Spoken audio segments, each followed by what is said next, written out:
রাম মন্দিরের কোটি কোটি টাকার প্রণামী চুরি, গ্রেফতার ৮ জন। ট্রাস্টের সাধারণ সম্পাদক পদ ছাড়লেন চম্পত রায়। কিন্তু এতদিন নীরব থাকার পর এবার তিনি কি বললেন? তিনি কি সব অভিযোগ অস্বীকার করলেন, নাকি তদন্ত শেষ হওয়া পর্যন্ত অপেক্ষার বার্তা দিলেন? শেষ পর্যন্ত দেখুন, কারণ এই মামলার পরবর্তী মোড় অনেক বড় হতে অযোধ্যার রাম মন্দিরে ভক্তদের প্রণামী থেকে নগদ অর্থ ও মূল্যবান সামগ্রী চুরির অভিযোগে ইতিমধ্যেই ৮ জনকে গ্রেফতার করেছে পুলিশ। এই ঘটনার পর ২৬ জুন ট্রাস্টের সাধারণ সম্পাদক পদ থেকে ইস্তফা দেন চম্পত রায়। এরপর থেকেই প্রশ্ন উঠতে থাকে, চম্পত রায় কি এই ঘটনার জন্য দায়ী, নাকি তদন্ত শেষ না হওয়া পর্যন্ত কোনো সিদ্ধান্তে পৌঁছানো ঠিক নয়?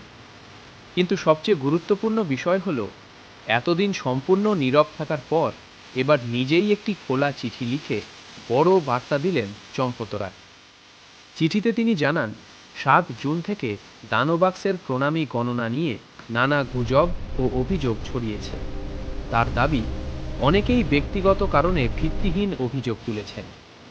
চম্পত রায় আরও বলেন, উত্তরপ্রদেশ সরকারের গঠিত বিশেষ তদন্তকারী দল বা এসআইটি তদন্ত শেষ করে চূড়ান্ত রিপোর্ট জমা দেওয়ার আগে তিনি কোনো মন্তব্য করবেন না। তদন্ত শেষ হলে সমস্ত অভিযোগের বিস্তারিত জবাব দেবেন বলেও প্রতিশ্রুতি দিয়েছেন। এদিকে ট্রাস্টের সাধারণ সম্পাদক পদে তাঁর জায়গায় দায়িত্ব পেয়েছেন বজরং বাগরা। যদিও বিশ্ব হিন্দু পরিষদের আন্তর্জাতিক সহসভাপতি পদে এখনও বহাল রয়েছেন চম্পত রায়। তদন্তে ধৃতদের মধ্যে রয়েছেন রামশঙ্কর যাদব ওরফে টিন্নু, যিনি একসময় চম্পত রায়ের গাড়ির চালক ছিলেন।